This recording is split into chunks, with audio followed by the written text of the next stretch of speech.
All right, hello and welcome back to the Altair campaign. I am your host and GM, Nineveh, and with me are Kathea and Soinnarios. Hello, this is Kathea. This is Soinnarios. Cool. This is episode 28, session 26. Does that sound right? We're going with it. I don't. Yeah. If it's wrong, I'll edit this in post. All right. Okay, so last time we did the back half of fighting for the elves against the dwarves. You guys did pretty well, but your trees are in pretty sorry shape at the same time. So like you killed a lot of your enemies, but they also did a number on the trees, the war trees behind you. You got your loot and stuff. Koram is still dead, still cooling his heels in the Green Rock Grove. So you've done what you have to do. You've done your obligations to the elves, and you're now kind of preparing to take him back to Altair to see if you can't get him resurrected. Of immediate note, so when you set out, he hasn't undergone any degradation, right? But if it takes you like more than 5 days to get there, you'll miss your time window. I don't know that Altair can actually like hold his soul in place, since Orlanth has a claim on it. So if you really screw up and you miss your window badly, he may just die, like for good. I mean, he's dead right now, but he'll stay dead, right? Like, if you get back earlier, that would be better because he'll undergo less. There's a chance that even if you get him back technically in time, he will have decayed too far to be brought back, right? Like his attributes diminish over time. I mean, it's semi-random. You're not going to be able to get back in one day. It's mechanically like it's just the biophysics is too far for your horses to run or for you to run in one day. So it'll take at least 2 days. It may take more. If it takes more than 5, it's too long. So there are stakes there.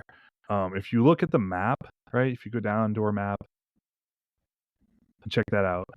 So right now you're up sort of somewhere in the middle of the Stinking Forest, right? Kind of by where that river terminates, or somewhere in there. Somewhere around the You need say what? Stinking. Yeah, you're kind of in there. You're in the King, somewhere in there, somewhere in that hex. You think you need to go down to the trade road. There's no path or anything. That's just wilderness, basically. The trade road is a trade road. 15 miles. Yeah, and then you'll need to go, the rest of the way on like a trade road to Altair. The Royal Road starts at Altair down to Heron Green, so you'll not get the Royal Road movement in the equipment guide. Sorry, I'm looking real quick. There's like a chart for moving around, but I'm trying to find it. I read it. Travel. That's not okay. It's in the core book. Sorry, things are not super well indexed. I was reading this yesterday, but I don't recall all the numbers, and now I'm trying to find the chart again. I always hate that. It's like, you just saw it, you're picturing it, and you can't find it. Yeah. Well, travel shouldn't be... I mean, travel's kind of a big deal. Is it in game system, maybe? Where was it? Where was this super useful chart that had very specific values for how far you can move at any given time? What an incredibly frustrating situation. At least the index did not take you to pants. Oh, Lord. You're not wrong. Thank you. That's old. That's an old reference. That company doesn't even really exist We're anymore. Old. Oh, man, that sucks. I can't find this. This is super, super annoying. There's like a whole thing on travel, and then it seems to really care about water travel for some reason, but not so much about foot travel. Which I should think that foot travel is more important for most games. What do I know? Sorry, I know this sucks. Makes for fascinating listening to. The great thing is that this will all be like 2 seconds in the actual episode, right? So we just all have to experience the pain live. I was reading this literally yesterday, and now it's just gone. I've seen it too, so I'm picturing it. Do you remember what book it was in? There are too many books. Yeah, I was doing that yesterday. Trying to find stuff in that Seven Adventures. I had some cool maps. I knew I wasn't going to get to them last night, but I'm going to print them out real quick. I could. Unbelievable. How did I not? Just so frustrating. I feel like it was. Which book are you looking in? I've looked through a couple now, but feel free to keep going. Maybe you'll find it. Try to manage to pass it somehow. I thought I was ready, but I'm not ready. It's helpful. Okay, so there's apparently a chart. It exists. Some of us have seen it. Please refer to the chart. It is like that sock you can't find. I just don't know where they would put it. And there isn't. It's page 90, weapons and equipment, has traveled. It's in weapons and equipment. Ship. Well, so far I'm in watercraft. That was my problem when I went to it. It was just all like, this is how you move on boats. I swear I saw something that told you flat out. Like I was looking at it yesterday. It's like, this is how fast you can move. Yes. Like on mount or on foot, like on different terrains. Here. Oh, no. I thought it said movements is land improvements. I was all excited. We should leave all of this in. Like no pause removal, just straight up. Like this is what games are really like, guys. Like, don't believe the editing magic. I have an idea. Riveting. 90% of games is just looking up rules and going, I could have sworn. I'm pretty sure I know how this works. Where is it? Soinnarios, do you have any idea where it is? No, because I haven't looked at anything like that, at least recently. Oh, shame. Why can't I find this? It's so annoying. I feel very dumb right now, and I apologize. I really do. Maybe where we make up characters under movement? Surely not. If it's in just this is how you build an adventure section, I'm going to be extremely mad. It's not. Okay, good. I was hoping it would be, so we could just move on, right? Like, no, I get it. I totally get it. Hate everything. Here you go. Here you go. Found it. Where is 102 in the main book. 102? Page 102. Get out of here. Travel. Homelands. It's under Homelands, not game system? Yeah. Yeah. Movement rates. Royal Road, I'm skipping. I hate everything about life you have right Royal now. Roads. I don't even want to run this game. Like, I'm done. We're keeping my indignation in. Like this part we're keeping. We'll edit out the 10 minutes we spent looking for rules, but I want it to be known that putting the movement rates in Homelands and not in the game system section is stupid. It's bad design. I'm angry at it. And I hope Jeff Richard listens to this podcast. And movement rates is not a great title for it. Especially because all it gives us is Royal Roads in good weather, Royal Road in bad weather. It seems like there's a difference. I guess we'll be using the equivalent of Herder's Path. Well, it depends on what part. We'll start out and travel through wilderness. What? You'll start out and travel through wilderness until you're actually back on a road. But it'll be Herder's Path in wilderness, right? Or travel through wilderness. Yeah, it's Herder's Path in bad weather or travel through wilderness. Yeah. So you'll be traveling through wilderness. Got it. Then so it's going to be trade road. So basically, we're 20 kilometers in good weather. So. Yeah. So basically, we'll be 20 kilometers per day till we get out of the forest, and 30 kilometers per day after we get on the road. Now that's standard travel rates. We have good weather the whole way. Because the Royal Road and bad weather is the same as the trade road and good weather. Right. It's Earth season. Did I get told? We can roll. You need to move a total of 11 hexes, which is 55 kilometers. How much are they So this is how we're going to resolve this, okay? We know that 1 day is not possible.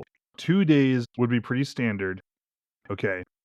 The issue is that if you try to go for really 3 days would be standard, right? If you can straight line it, because you'll get to Altucher like sometime during day 3 of that. If you want to push, right, you have ride skills.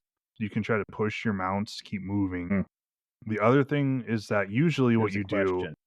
Good. Here's a question. As the war leader, does my ride do anything better for us moving that pace? Are we kind of restricted by the lowest, or does everybody have to roll it? Or it will help. Okay. It'll help. I would personally prefer to push it, and I might even be willing to consider breaking free from the rest of them to push it and see if I could get there quicker, which is dangerous. The reason it's dangerous is that if you push hard, especially on the first leg, you're going to end up camping inside the boundaries of the Snakepipe Hollow, which is something you usually try to avoid. Well, hang on. Can we push hard enough? Crap. Either way, so if we push it for 2 days, we're definitely going to be in Snakepipe Hollow. We can't really. There's no way to avoid it. It's like smack in the middle. There's no good way to avoid it. Okay. What do you think? So that's risk number 1. If you try to push for 2 days, you'll have to brave the hollow. Yes. At night. And you'll be tired collectively as a group because you'll have been pushing all day. I'm all for it. I'm cool with a TPK. Especially after...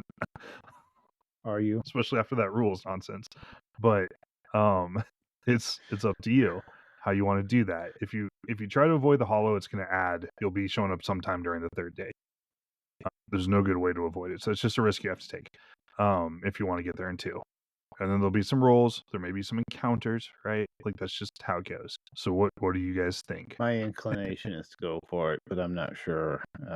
I'll listen both from a meta point of view and a game point of view, but I think Kathea feels the pressure to try to make this right because she was in charge when these cut down. So it would take some arguing to convince her. But if Soinnarios or Soinnarios' player thinks it's stupid, you can also have the NPCs weigh in and try to convince her. I don't know if this is the player or Soinnarios, but as much as she wants to push it, Council wisdom. Camping a night in Snakebite Hollow, exhausted, just the 4 of us, seems like at least a strong chance of adding to the body count instead of reducing it. Okay. Now I'm gonna counterbalance that. All in character. Because while I've played up how dangerous it is to camp in Snakebite Hollow, I also want you to be aware that you're at the far end of it, not the back end of it. The actual hollow is like you'd be at the mouth of it, not all the way in, right? There is a trade road that runs there. It's not an impenetrable nest of horrors that far, like a day or so away from the actual like underground dungeon complex, right? So it is risky. It is not like certain death. Does that make sense? Like you're not necessarily even going to have an encounter, but you might. It's something you have to be aware of.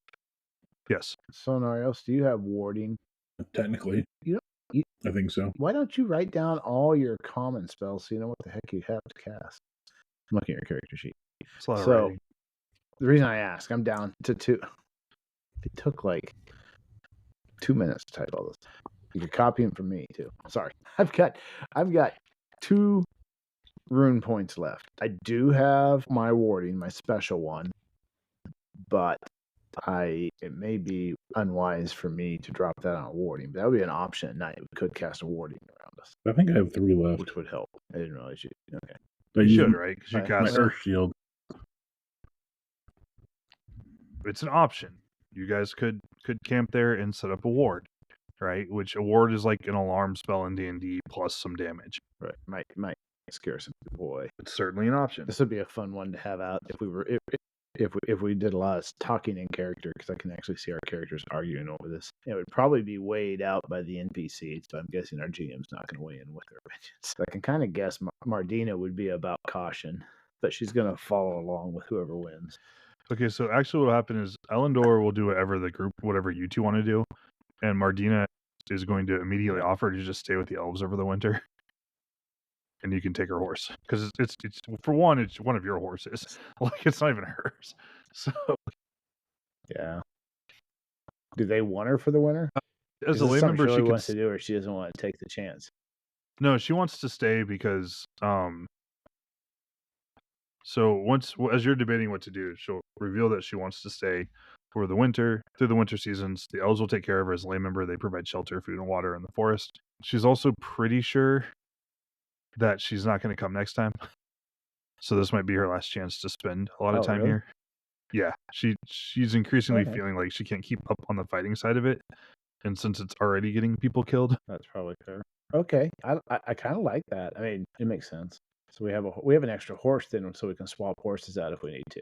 Okay, let's go for it. I feel like if we had done this back to back, this is 100%. If we had played a 4-hour session, I feel like you would have gone for it. But I feel like Soinnarios, the player, has had time to value the character's life over the NPC's life more. No, I was even thinking of like getting Mardina killed or getting Elendor killed. Like, I don't know if I can take another NPC death. You don't have to worry about this game is a funny. I know. My pretend friends keep dying. So goodness gracious. I'm still looking forward to if we survive this and facing my own mother in game. But it'll be a lot better if we bring your brother back alive. I mean, if we both die, then you don't have to worry about facing her. Or really, even if just Soinnarios dies, you don't have to worry about it. So if you get attacked by Brew in the middle of the night, just throw yourself on their horns. All right. Like, let's do this. All right, cool. Okay, so So you got injured on day 1, and then overnight was a battle, and then you stayed for a day. So you wouldn't really leave until the beginning of day 4 on our counter. So if you show up on day 5, it'll be too late. Yet. Yeah. So no, he hasn't suffered any degradation, but the 1 week soul counter is still running. That makes sense. Okay. Yeah. I So kind of not and I hadn't put 2 and 2 together, as it were, there. Right, yeah. There's a counter where your body degrades because you're dead, and that's what bodies do once you die. Yeah. And there's another counter where you have a week to try. The elves have stopped his body from degrading, and you get the sense that his soul is safe, but the separation time counts by whatever rules these things have to follow. At which point Orlanth will take his soul. He'll be judged in the courts of silence and sent to Orlanth, basically. He'll be judged well if he does, so that's good. Almost certainly. He has honestly had a heroic life up till now. So good for him. All right. So that next morning, the elves will we're help gonna bring him back, and he's gonna have less heroic life. Yep. Yes. So that morning, the elves will help you get around. Yes. I have a question. Yes. Ask your question. Does it make any sense at all for us to instead stay through one day, leave at night, so we hit Snakepipe Hollow area during the day? You're going to be doing overland travel in the wilderness at night. Okay, never mind. Okay. I just asked it. Okay. I'm just going to say the situation out loud, and yeah. All right. I can't use my tracking ability for that, can I? No. Tracks let you follow my silver something. Track. No. I can use my cat's eye overnight. Yes, your cat's eye will let you see in the dark. Okay, so that morning the elves will help you. Now, this is a blessing and a curse because the elves still don't want you to know where this is. It's still a secret, so they don't want you to just like leave and cut a straight path, like point you in the direction of the road. So they want to conduct you so that you can't see what's going on. The upshot of this is that the elves are really good at moving around in the forest. So functionally speaking, this will be a wash. They know secret paths and ways to help you move around, but they're still going to blindfold you and conduct you out. Path. So our first leg of the journey is getting back to the road. We are hopeful that this takes less than a day, right? So I need someone in your party to make a ride roll. I would suggest a peek at the. I agree. Don't take this wrong. Watch me fail this now. Great. Hey, roll 100. Yes. I got a question here. Yes. Would you shut up? Nope. Was that the question? If I would use my love family or loyalty to clan or something like that, love would be the appropriate passion here. Would it carry through the entire trip back, or would it only be this one roll? So it carries through the scene. Okay, so the scene is going to be this journey. I'm going to say. Okay. Like so, the whole trip. I'm gonna go ahead. You'll boost your ride rolls for it. If it fails, it'll weaken them for the whole scenario. I'm kind of concerned here because I've got a 60%, but that's not that guaranteed. But it is not guaranteed. I have a 94 horse riding. Right. Maybe I should just roll horse riding. Let's just do that. You don't feel like boosting horse riding? Oh yeah, I didn't boost it. Okay. I rolled an 07 though, so I got a special horse riding. Okay, that's special. That's good. That's a good indicator of how this first bit goes. Does that get us back to the path? Functionally, what's going to happen is that you'll get back on the road, the little trade road here, before dark. Yep.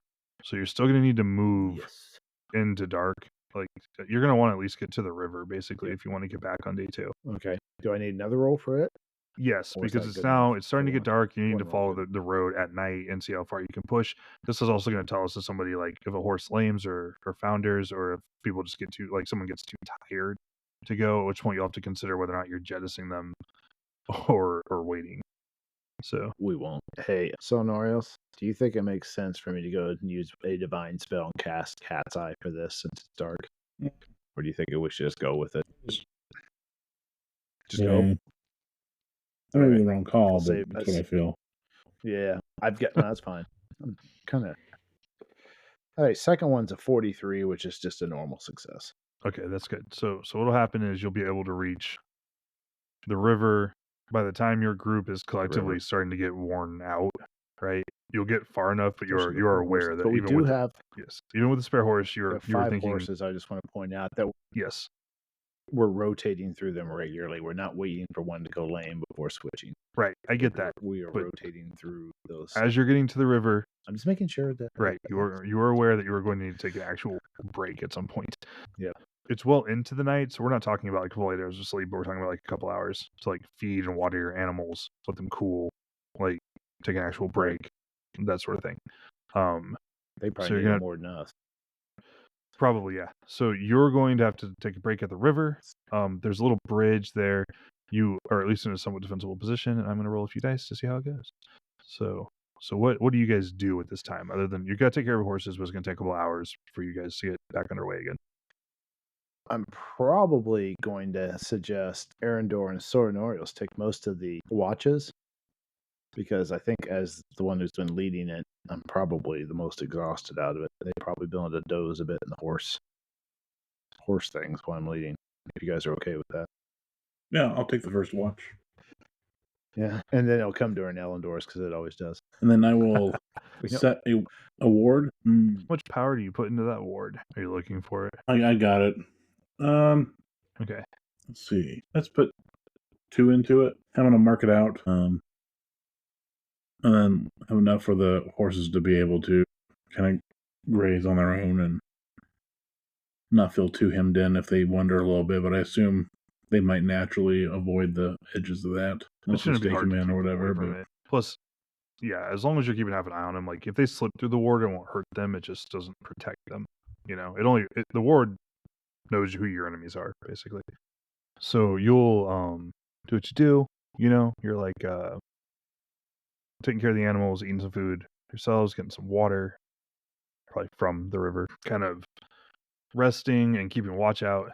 And about halfway through that, fortunately, this will be on one of Soinnarios' watches. Now that I've been alerted that I have a pattern, I'll mix it up a little bit. I mentioned it before. It just happens. Yeah, I know, but I've mentioned lots of things. I forget about things. So, on Soinnarios' watch, basically, you are like it's dark out. You feel more than see. Like you hear like a hiss in the air, and you're like, "What was that?"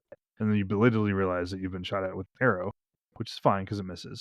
And then you hear like a bellowing cry as things charge the camp. Does the ward alarm? It will when they hit it. Well, I will tap Elendor's foot and then Kathea's after that if I have time. Okay. Yeah. Thank you. Cool. Okay. So yeah, you'll have a sec here just to get ready, and then you'll be under assault by unknown assailants in the dark. You have time to cast any magic? You wouldn't. Or first round thing? Yep, fair enough. Soinnarios, you would, because instead of rousing yourself and stuff, you're already awake and ready. So if you want to cast a spell, you'd have a chance to do that. All right. I will cast Strength. Cool. You get all bulked up. How'd that go? I'm going to pump you up. Speaking of dated references. I can make a dated reference about dated references. How'd you do? Did you get it? You want me to roll it? Oh, sorry. Yeah? You have to roll spells. Power times 5. I'm just asking. I hit 1 point. So you make it? Yeah, because 1575 and I rolled a 74. Nice. Okay. So yeah. You get all swole. Now my dice are with me. And then the attack happens. So the very first thing that happens before we resolve anything else is I'm going to resolve a bunch of warding attacks as I smack the ward. Zap, zap, zap, zap. 2 points of warding. Is that 2d3 damage to a hit locate, random hit? Yeah. I'm ignoring armor. I'm going to fight in melee. This stinks. Sucka. It's important to make you fight in melee every once in a while. You need skill checks. Is it really? Yeah. Okay. I'm helping. If I don't die. The bonuses of an adversarial GM, whom we love and is our current favorite GM. Uh-huh. Very convincing. Were you the best one I have currently? I mean, same here. Fair cop. I would have put you as the best I had before that, but I mean, if it would give me bonuses. Can I do a backflip? Hey, yeah, can I shoot arrows while I'm doing a backflip? You can, but it won't get you anything. I don't think I can probably do that. This is a little more grounded. Yeah. So It's all good. Sorry. This is going to take a sec. I apologize. you have to attack us with something. I didn't have to, but the dice said to, so I did. We've been flitting back and forth across the Sanctified Hollow every year without anything happening. So the one time we really need to get there quickly, something happens. Well, you know, it's tough out there. Okay, so you hear some like hisses and cries from things as they get zapped by the ward, but they keep coming, so nothing got dropped. I was hoping for 2d3 to the head. Unfortunately, no. They took some shots to the abs, which were damaging, but not enough to incapacitate. So go ahead and make statements of intent for me. You're being charged by some sort of monsters, probably chaotic, in the dark, against your camp. If we're in melee at night, will we have some sort of disadvantage to attack? Or once we're in melee, is it normal? So the thing is, generally yes, but it would affect both of you equally. And rather than turning this fight into a giant whip fest, I'm just gonna be like, it's hard to see, but don't worry too much about it. If you cast a spell that lets you see, then I'll re-implement the rules against your foe. Yep. And also against Soinnarios. Oh, okay. I feel the discouragement to do that. No, do whatever you want. I'm just saying. Yeah. Well, actually, I'm completely unarmed, aren't I? So I need 10 strike ranks if I want to grab a weapon and shield. And we're going to be in melee for distance, right? There's no chance for me to grab and shoot something. No, there's not. You were asleep, want to do so by the time you get up and around and stuff. Okay. All right, I'm going to grab... Okay. Yeah. I'm sorry, I'm going to do it because I would instinctively. I'm going to cast Cat's Eye. I'm going to grab Shield first, in case so I can parry, and Spear second. Makes sense. I believe I can do all that because it's 11 strike ranks total to do that. Yes. You will be good to go. Soinnarios. Throw up Blade Sharp and then I guess hit the closest one again. Whatever they are. Sounds good. Okay. So actually, the way darkness works is if you're in darkness and you're fighting someone who can maneuver in it, you take a 75% punch to your abilities. You take a 75% malice. So since neither of you can see right now, none of you will take that penalty. Kathea, if you turn on night vision, your opponent will take that penalty. Yep. Because now you're capable of moving around. Sounds good to me. Cool. That's what I need. Neat. Okay. So, Soinnarios, you'll be fine no matter what. I was being vindictive for no reason. But my foes aren't at disadvantage either. No.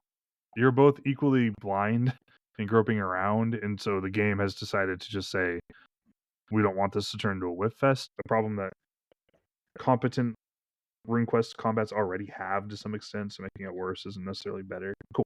All right, so we'll still need a statement of intent. I got distracted. Whatever. If you told me what you were going to do, I didn't write it down, and now it's gone forever from my mind.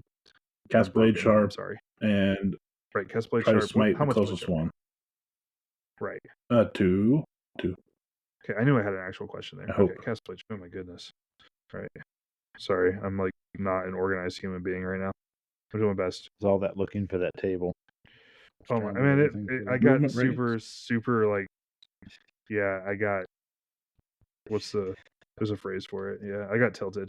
Like it was fast, still dead. Okay, we'll add a quick entry to the table for Koram tip, and it just says still dead. Then we are good to go. Oh, come on. All right. So the first thing that'll happen is anybody who is casting magic will go ahead and resolve those because those will happen first. I think technically Kathea's would go off first on strike rank 1. Yeah, mine will go up on strike rank 1. Okay. I rolled a 73, but it's a 95% in my magic at this point. Okay. Set my point, and I can see. Yes, the world resolves. And then Soinnarios, she'll cast your Blade Sharp 2. 1 tick later. I rolled 06. So you cast it successfully. Good job. And what was your usual SR on your axe? Unfortunately. It's 7. So you cast 2-point spells, so you'll go at 9. Yeah. Okay, cool. Now with magic, I have a 98 to hit with my axe. Good job. Okay, cool. So you guys get attacked. I'm just going to roll some attacks against everybody.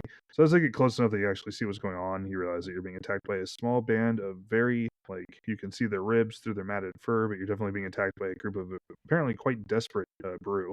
Kathea, roll a parry for me as the first one closes with you. They have stone-tipped spears and stuff like that. Since I can see, this one was at minus 75%, right? Oh, yeah. I rolled a 40, which is sufficient to parry. Good work. The next one will attack. Successful parry. Good job. Okay. So the two of you who are getting around are able to fend them off. Soinnarios. You have 2 of them because you were active and actually moving around. You're going to make 2 parries for me. The second one will be at a 20% penalty because of the multis on it. The first one succeeds. Okay, good job. And the second one succeeds even with a 20% penalty. Dang, look at you. Okay. So 2 of the brew charge you and you just kind of like bat them away and keep your spacing so that you're able to counter strike effectively. Okay, now you will go. They've closed with you. Their spears gave them a reach advantage, but you were not able to lash out back at them. I lash and I hit. Okay, they fail their parry, so go ahead and tell me how that goes. 14 points to the 18. The left arm. Yeah. You said 14? Okay. So the bad news is that you hit them hard. You take like the corner, like the edge, like you flatten an edge of their shield, like you take a whole slice out of it. But it turns your axe enough that when you hit them on the arm, you hit them with the flat and don't manage to do any damage. I figured. If you'd hit them anywhere else, like literally anywhere else, like they would be out of this fight. 18 was like, dang it. Yeah, you're like, I hit them in the shield. That sucks. Cool. Okay, so that happens. That's the end of the first round. Okay, so you've kind of gotten into like a weird, crummy melee where you're just in the dark. Everyone's tired. Can I ask a question before we do declaration, since I can see now? Yes. How many are there? 4. Is there just how many of them are there? 4. So 4. And how close I could cast Cat's Eye on Soinnarios, but I'd have to be within touch range. I'm guessing in melee we probably aren't. You're not right now. You could try to get there. Okay. I just wanted to ask to think before we do declarations of intent. Right. With whatever I'm going to do. Okay. What are you going to do? So I can't cast an attack spell and attack, so I can't like demoralize somebody and attack somebody with a spear. Right. You could cast like a Blade Sharp or Protect. You can cast magic on yourself, but you either when you attack someone, it's either attack with a weapon or attack with a spell. Like you get one attack per round. It makes sense. That's what I was thinking. I'm going to put protection up. Protection 2. So that's SR for me, which means my attack will come at 8 for my spear. Okay. Sounds good. Scenarios? I'm just going to try to hit the one again. I took a chunk out of the shield. So attack target. Do you have any more spells you want to cast on yourself, or is strength pretty much it? The strength and blade sharp are pretty much it. Okay, cool. I'm not ready to cast heal or ignite, and I can't do Earth Shield. Fair cop. I understand. Cool. All right. Next, then I think we're good. Let's go to the actual fighting. So the first thing that'll happen is that we'll resolve our spell casting because it happens earlier. So Kathea, go ahead and roll for your spell. And so I cast it. Use my 2 magic points. And now I have protection. Good job. Next thing that happens is that scenario stacks. AP on or not. Yes. What? Do it. Ha! They're a sad brew. 40 hits. Hits. Okay, they're gonna try to parry. They parry those assholes. Roll damage. 12 damage. Yep. To the 15. Okay. Nice. You were at since they parried successfully, it puts the damage into their shield, but their shield is weakened, so you do more damage to their shield. Okay, now they're all going to attack back because they all go on the same strike rank as you. So, oh no. What?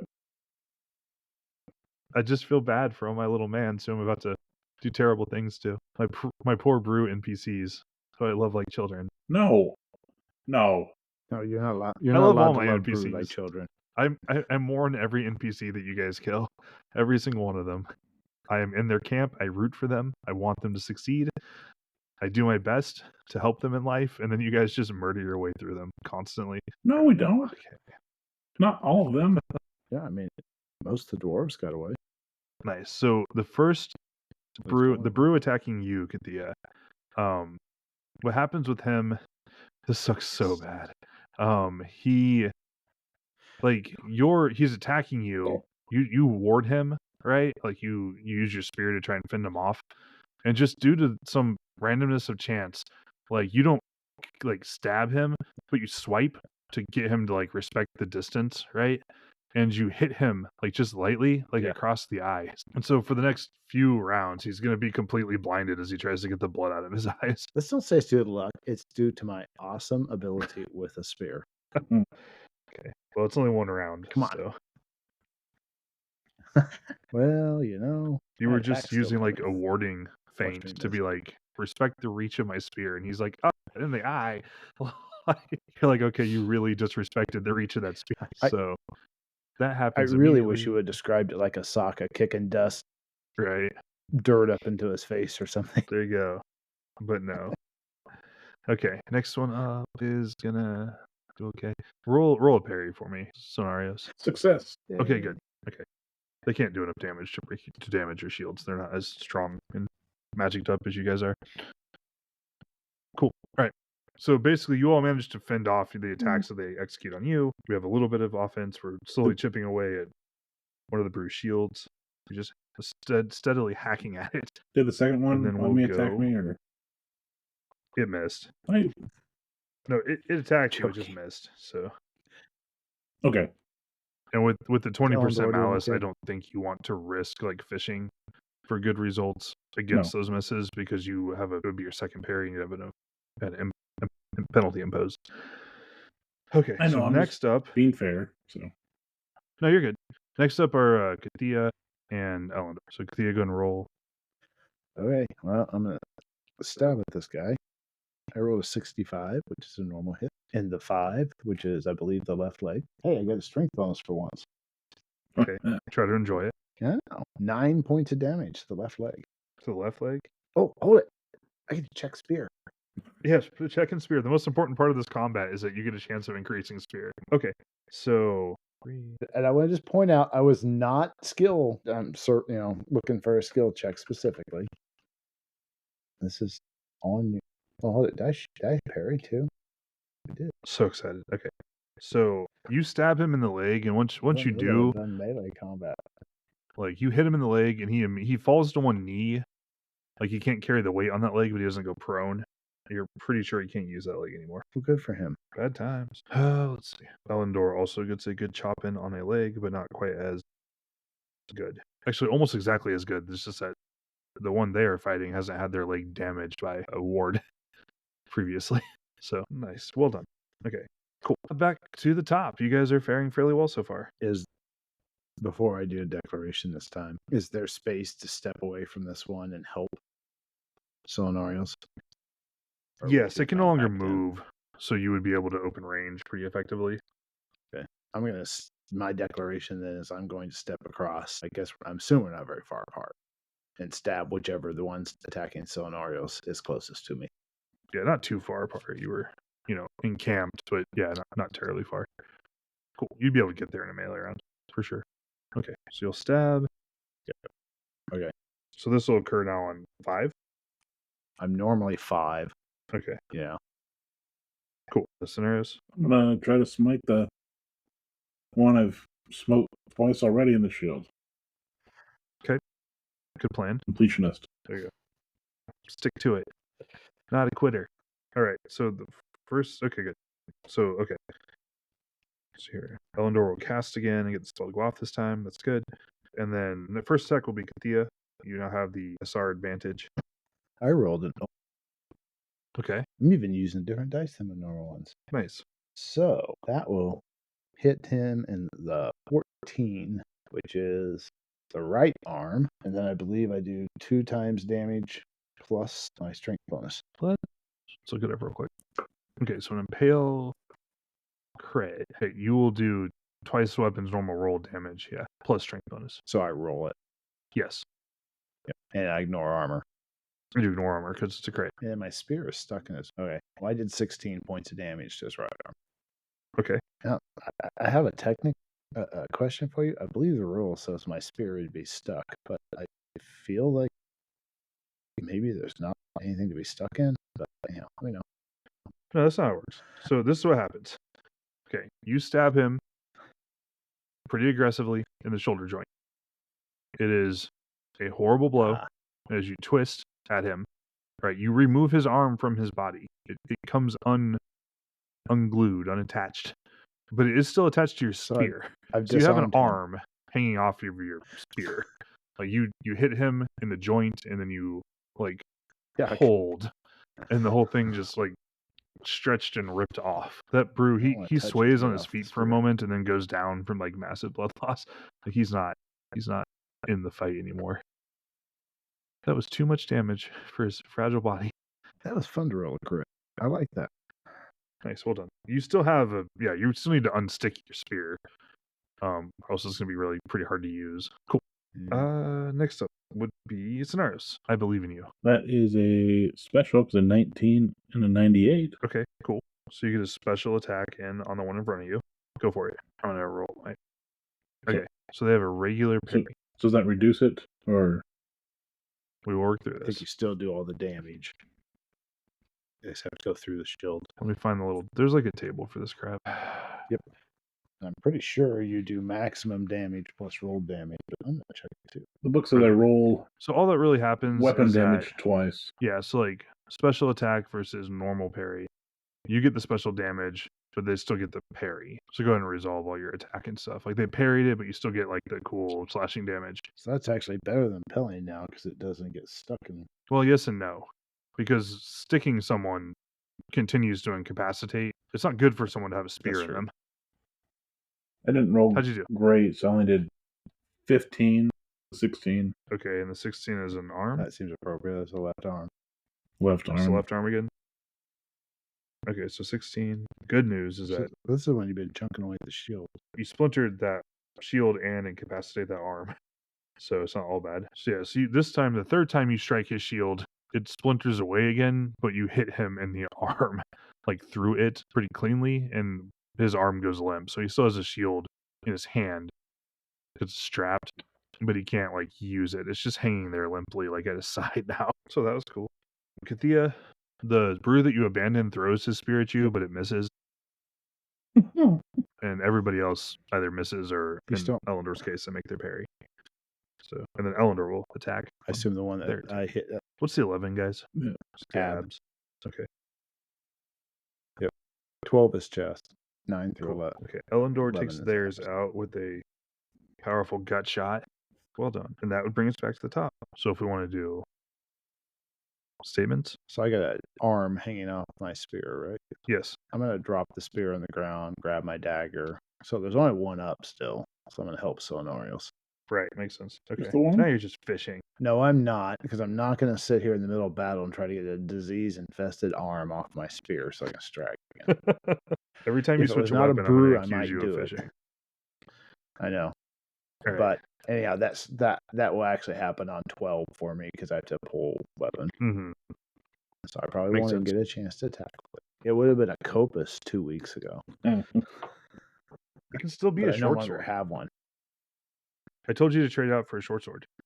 You know what? Yeah, but honestly, I don't see a reason to carry a short sword instead of just having a dagger. It's like for more when I melee, carrying a dagger around makes more sense.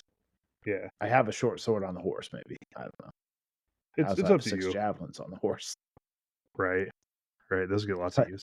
Okay. Either way, I'm just going to grab Soinnarios. What are you doing? I'm going to try to finally kill this guy. Right. He's been persistent. So, all right. Elendor will come help. Okay, cool. Okay, Man. Korom's still dead. All right. Jeez. You okay? Can't even kill my people I'm fighting, and then keep on bringing up Koram. It's sad. This fight is sad. Yeah. Well, to quote one of my favorite movies, we are Sex Bomb, and we're here to make you think about death and get sad and stuff. So, cool. All right. Soinnarios, you get to resolve first. Hit. Well done. They're going to try a desperation parry with a weapon they're not very good. Nope. Okay. How do you do? 10 to the left arm. To the left arm? Are you serious? Yes. Goodness gracious. Okay, here's the thing. The shield is no longer functional, so even though you're hitting them in the arm, they're not getting the shield armor there. So you're going to do additional damage. The second stroke is going to cleave that limb into uselessness and also pretty much take them out of the fight. Also, there's an incapacitating target rule that if they hit points in a location. Okay, I just saw that. Oh yeah, look at that. Let me. What's con times 5? They would. But it's con minus damage taken by the attack. Someday we'll learn all these rules. Okay. I rolled a 25 for it. I'm checking to see if we need to retroact it. They would have made it even with the damage they took. They took exactly enough to have their arm knocked out last time because the shield was in the way. Okay. And they have a little bit of natural armor, so it would have been they rolled well, basically. Okay, so that one's out. Okay, I'm going to assume that our other 2 people can finish off the wounded and now disarmed brew that Kathea had originally left behind. We're not going to roll for that stuff. They're holding a shield. They can't run or move. outside of just kneeling there, I assume that the two of you will be able to pick them off. The other two PCs will do that while I resheathe the dagger, which I did not get a skill check on, and work at trying to get the arm off my spear in some way that feels semi-safe. The best thing to do is probably to sacrifice a blanket or something. Under a rock. Yeah. Then go rinse your spear off in the river. Yay. Might use our fire to cleanse, not burn but cleanse the spear tip. Right. Give it a quick bait. That's a good silver spear tip, so I don't want to get hurt. Yeah. There you go. Okay. So after that, you guys are able to regroup. We're going to move camp a little bit. Yeah, so you decide to move. At this point, you're probably just going to decide to keep moving because you really can't reward effectively at this point. I think you have one magic point left, right? Like one room point. Yeah. Do we get enough sleep that we can pack up and go on? You got enough to rest the horses and you can dry. I've got cat's eye up. Yeah. I've got cat's eye up for the rest of the night, so I can lead safely. We can walk the horses if we have to for a while, just to get moving. Absolutely. Give them some more time without us on them. Well, makes sense. Okay. Took away my need to forget to wake up Elendor. Yeah. That's what I was going to do. Nice. Okie dokie. Okay, so you guys will get back underway. Killed some brew. Finally. Killed some brew. Yeah. Traditional. Yeah, we've played a long time without fighting any brew. So yeah, we did good. See, Snakebite Hollow can't be that bad. Ugh.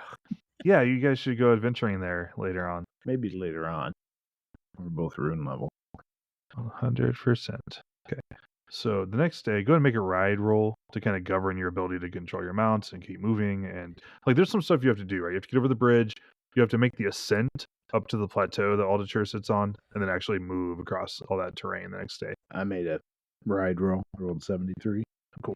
So the good news is that you are in range, right? Without pushing. You'll get there by night with a successful ride roll, even though you're tired, you're worn out. You'll be able to get there. So that evening, you'll be able to arrive in Aldature. So you'll be tired, beat. Cool. Your horses look tired, foamed up. You've been moving as fast as you practically can for about 2 days now. And you also got into a fight. Yep. You've been largely without sleep over that time. So everybody's pretty tired. You have a body thrown, respectfully, but still just draped over a horse, right? So it's pretty obvious. Once people see you and realize what's going on, people start to clear out of your way and let you move. So you're able to get through the gates fairly quickly and get to the temple. Once you're there, what do you do? So Niles dismounts and carries Koram there. Okay. She just might open the door, asking, unless Kathea gets to the door first and opens it for Soinnarios, since she's got the body. And I will be yelling that we are here for aid and see who we can get there. Hopefully somebody that I recognize right away. We've got a bunch of credit. So I'm just going to make some adjustments.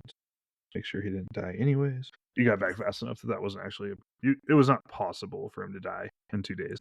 So that's good. Okay. So you bring his body into the temple. Soinnarios, Kathea, you're yelling for people to help. There's only a handful of full-time healers here. One of them will approach you to see what's going on. Everybody would know you. You have a large credit account at this point. Yep. And have been here a couple of times to do stuff. So you're not a stranger. They would recognize what's going on and send for one of the actual white healers and instruct you to Soinnarios. They would instruct you. They have a buyer, right? It's a stone platform, right, about waist high. They would tell you to put him on it, right? And once you do that, they unroll some cloth and stuff to rest him on. They kind of arrange him. And people are getting things around. Pretty soon, the white healer, the white lady, will show up, the high priestess of the temple, and she'll make some preparations, right? So they go through, they light some incense at the quarters of this buyer. She inspects the body and makes sure that he's fully healed so that everything is intact, because if it's not, then the spell, he'll die again immediately. Pro tip, you have to completely heal all the damage, which you guys did. But if you resurrect someone into a wounded body, they immediately die again. So don't do that. But you guys took care of that. And the healers are making sure that that's taken care of before they do it, because they're not idiots. So they check them out, make sure everything is functional there. And then the high priestess, she she puts her hands to either side of Koram's head, right? So she like holds his head like gently and like leans down and whispers something to him. And looks into his closed eyes. You feel, everyone in the temple can feel magic like pulsing and emanating out from this point. It's like a warm light or like a gentle radiance. Time seems to slow. You kind of have an immortal moment of time here where everything sort of holds its breath. And then that moment fades and Koram takes this huge breath in, this like raggedy gasp, like he's just trying to fill his lungs. And she leans away from him and he sits upright and just looks like totally harrowed. Like he looks like he's just been like hauled up from the depths of the sea, like just that sort of like gasping, like wide-eyed, like pale look. But he is alive. I hug him. Okay. So when you come over to hug him, he starts to cry. Like just tears just like streaming down his face. And you notice he was like blonde with brown eyes before. His eyes are green now. You're not sure what that signifies. Tell him I'm sorry. He kind of like nods weakly and just like clutches you tighter. So once the kind of like high emotions are down a bit, the healers will sort of shivvy you guys apart and sort of explain that like he's gonna need a little time to adjust since he was like literally in the underworld. Like it's a big transition. And so like to give him, he probably needs, like the healers are going to attend to him for a few days and make sure that he's okay, right? Like mentally, and sort of help him reintegrate into life. And then they'll send him back to your clan, or let you take him. But for now, they're going to look after him. Okay. On a more prosaic note, one of the initiates, one of the healers, will let you know that while healing has no costs, right? They heal whoever needs it. They do owe you a considerable debt, and they consider a considerable amount of that debt to have been paid today. Anything that needs to be done as far as that. So okay, cool. We don't want Soinnarios, or I'll do that so they don't have to be involved. I don't know how much it matters that I mentioned that. But. Okay, so I've updated your debt trackers. Kathea, you'd be aware, 4,500 lunars. You spent 50 of it already. You have essentially like 3 shots in that gun, and you fired 1 of them. That's not bad. Ooh, no complaints from me. I just added our loot page too at the same time. Say what? Oh, nice. We're all over the place. Solid. Okay, so that happens. I'm going to make a few adjustments on the sheets. Okay, so now that you're back in Aldature, Koram is no longer dead, and I am updating our cohort tracker to demonstrate that. What do you want to do in the immediate few days fallout from this before Koram can go home? I actually have. I think this is what I would do. Obviously, our horses need to sleep a day, right, or whatever, rest a day. I am going to actually suggest that Soinnarios and Elendor go on back, because Soinnarios needs to get back and plan and get everything figured out for her upcoming ritual, unless there's a big gap between that. There's a couple weeks. So there's plenty of time. Yeah, there'd be time. She did a lot of the prep before you went on the adventure, too. Okay, that's fine. I was just going to kind of take over handling stuff here so she could get back, because I was aware of we have both going on. To be honest, the way we push, we're probably going to spend a day or 2 in bed ourselves, pretty much. Right, yeah, you're all pretty ragged. Recovering. Just need several days, but they're good to go. Mm-hmm. I don't know if there's anything particular to do here in town while we wait that I can think of. Makes sense. You can think of, Soinnarios? A day's rest, I may stop by the Sundome Temple. No, never mind. We were just there with him, so I don't feel the need to have to. Right, you actually outran him. He's not even there yet. He won't be back yet. Yeah. You might just spend it with your brother, too.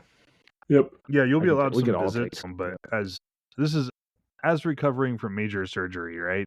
Except that he was dead. So you can visit, but you're not just hanging out all day. So you do have time to kill, essentially. Done enough of that. Buy a new battle axe. Oh, hey, you probably should do that, huh? We did pick up. If I can, hey, I have a lot of questions now about the last fight.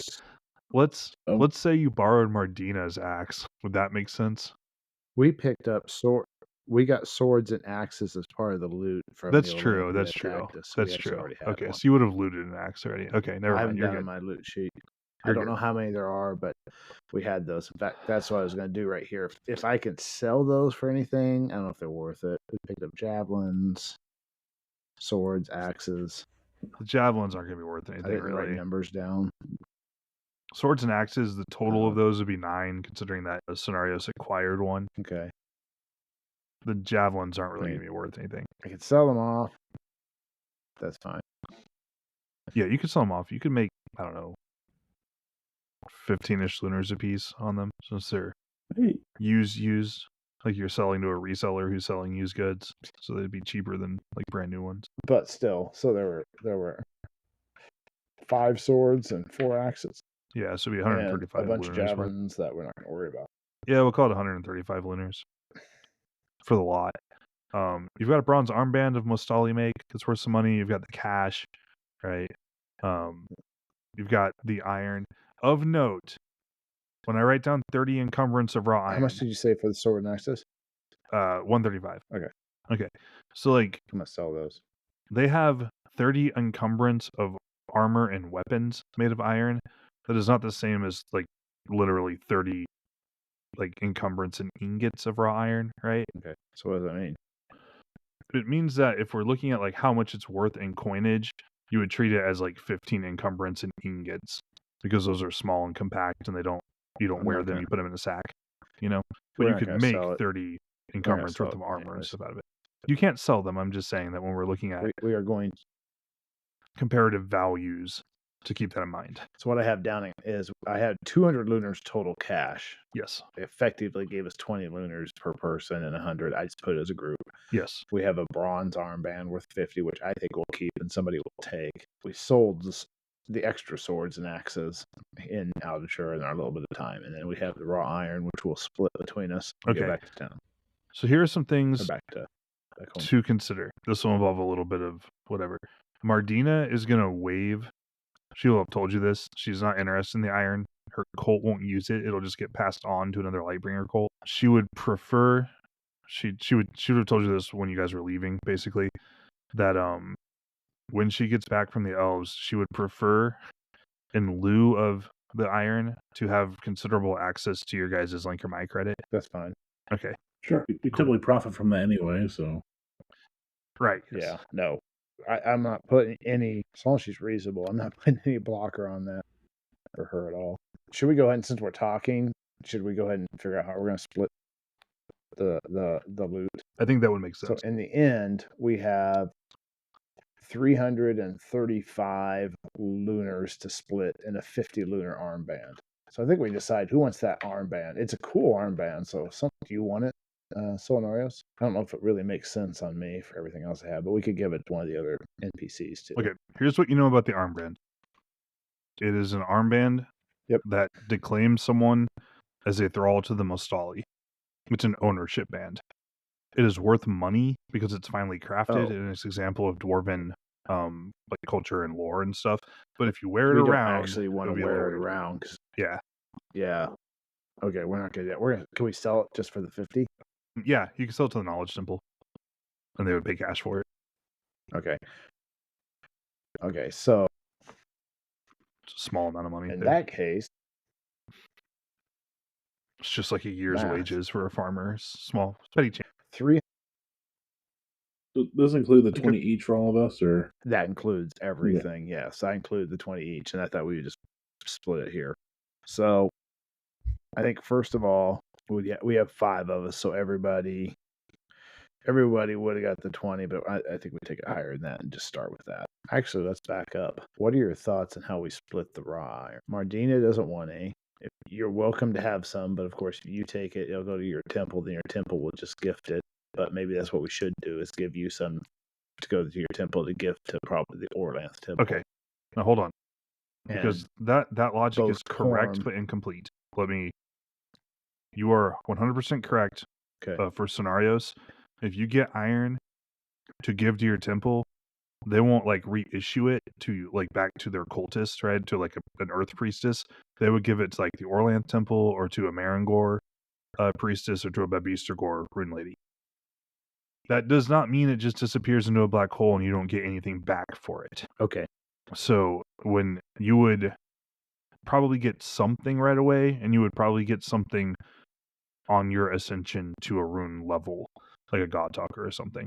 Like they would probably provide you with copper things or stuff related to the earth coal. The value may not be equivalent, but it's not nothing. So is it worth just splitting that evenly then?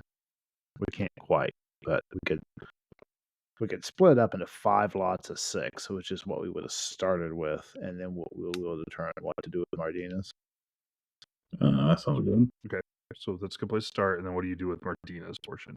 So if we split that, you and I get 8, and the other 2 get 7. With my PC math, that'll work. So we will go down this little list. I'm gonna go ahead and put Martina on first, but we're not gonna give her an 80. And Koram. Oh no, man, we spent enough. I'm joking. Too soon. We spent enough already. He didn't get any iron, man. Yes, he's been a very expensive friend. So it's worth the lack of headache of coming back with a dead brother. I don't have any problem with that. I was just joking about, well, you don't get any treasure cut because you died in the first fight. Joking. So Koram gets 7 encumbrance of iron. I get 8. Elendora gets 7, and you get 8. If I call it EMC instead of ENC. Okay. Iron is split. Yes. Then I think all we have left is coinage. If we just go, let's just take the 300 and do it 5 ways. Does that actually work out? I actually don't have a calculator, so I'm trying to do this. What are you trying the to do? Old-fashioned way. Just split 5 ways. We haven't been doing that, but 385. Yeah, that's not quite right. Do you want to just do that, Soinnarios? 83. 83.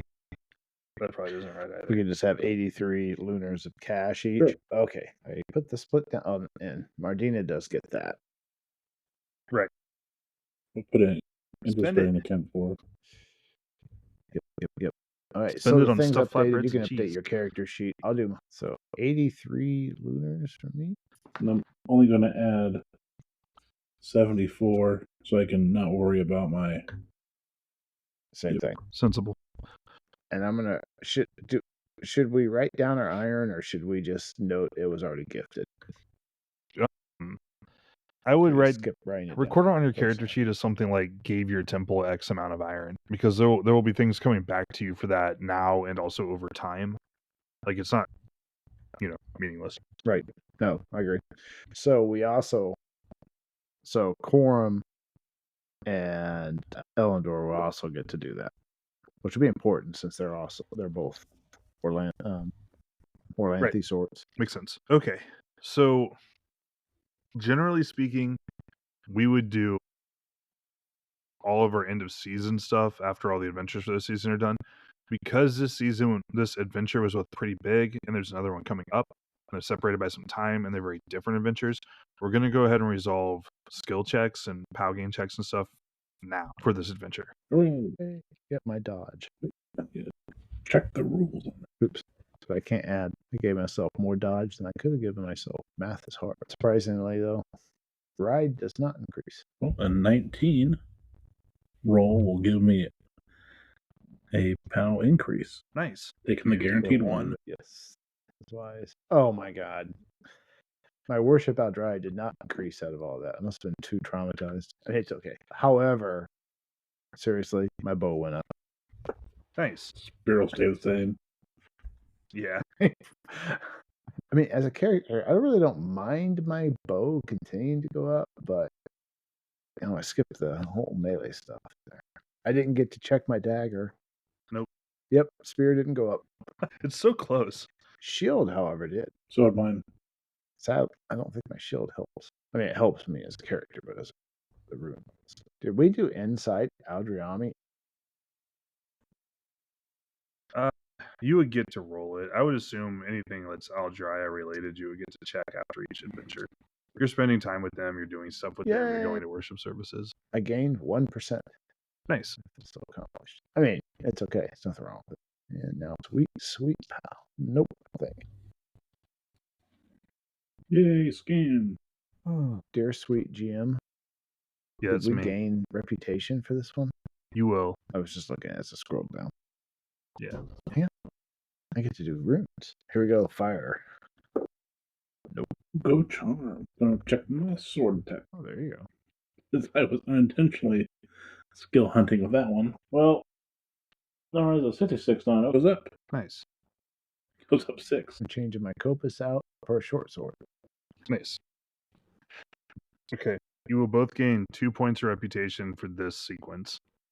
So, fought dwarves, you captured iron. You got a guy killed, but he came back. It's all good. That's only what, 2? Yeah. I rolled 2d3. You just rolled poorly. That's fine. You mean you rolled poorly for us? Yeah. This one has it's a more complicated story. It doesn't scan as well as some of the earlier ones, so it doesn't catch on as much. Like it just doesn't get spread around as much. And my Earth actually so it went does up add to your reputation, 4. but not as much as good. Your Earth went up? Yeah, because I succeeded on it at one point, even though I failed on it at another. Oh, because you rolled it to cast a spell. But 4. Yeah. Oh, good job. Good point. 90% Earth. I do. So that's one more qualification out of the way. Right, and after we get done tonight, I will revise because I have a little sheet where I track everything you need, and I'll update that sheet. That way, I know exactly where you are on these paths. Cool. Okay, so is everybody done resolving things? Okay. Yeah. I will ask before we leave Aldature, is there anything you want to purchase? It's okay if there's not, and I can't think of anything off the top of my head. I just want to make sure before we leave the market that you've had a chance to go to the market. Only thing I might purchase at this point is apparently I should learn Lance now that we've gotten the copy of the new Lorna one, if I don't already have one. Yeah, I'm not sure how I want to resolve that. We'll resolve it later. You'll either have one because you should have had it all along, or you won't have one because you don't need it. Basically, so you don't need to buy one. But that's a good thought, yeah. And we do need to have a sit down and actually get on the same page about exactly what we want to pull from the official version and what we want to keep doing the way we were. Shouldn't take long. Maybe we'll do it next time we get together face to face for our face to face RuneQuest game. We are officially RuneQuest weirdos who play lots of RuneQuest now. Yeah, it's 2 of the 3 of us. You live far away. We're doing our best. Hooey. Okay, so you will. After a few days, you will depart from Aldature. You will ride back home. You will immediately notice that while Koram is recovered, right, he is also much weaker, much frailer, and much slower and stiffer of movement than he used to be. He is physically considerably diminished. And that's not something that will heal with time, The healers that's part of what the healers have done while they were caring for him, is preparing him for the realities of his new life, right? Where he's weak. He's actually still fairly nimble because he was extremely nimble before, but it's definitely a noticeable step back for him. And he's fairly frail now. He is weaker and frailer than average. He's still quicker than average, but no longer exceptional. So that is something that you notice. And that's not something that he'll recover, right? Like he can train those things back up, but it's as if those were just his normal stats now, basically mechanically. Yeah. Like he is just a person who has 7 strength. That's just how it is. Yeah, and I mean he's alive. And honestly, his dex is still at 13. Despite taking a beating on it. Guessing he will be retiring from this. Probably. He's had some time to think, right?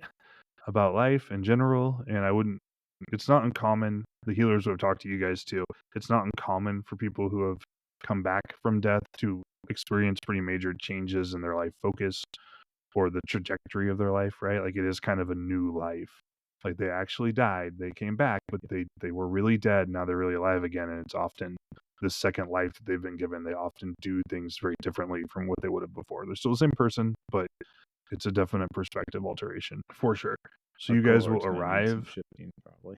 Yeah, eventually back on your Tula, and we'll close out the session before the super awkward "Hi mom, I got your son killed, but he's fine now" kind of conversation. We'll do that next session, and then we'll move into the Harvest Queen Festival. Sound good? Yes. Yeah, sounds great. Sorry. Cool. All right, no worries. Okay, so that's where we'll pick up next time. If there's anything else we want to cover for me to get prepped for, let me know now. Otherwise, we'll probably close out the session. I'm good for now. Cool. Yeah, I am too. I don't know what I'm going to be doing the next session, but that's fine. Don't worry, we'll figure it out. Observe.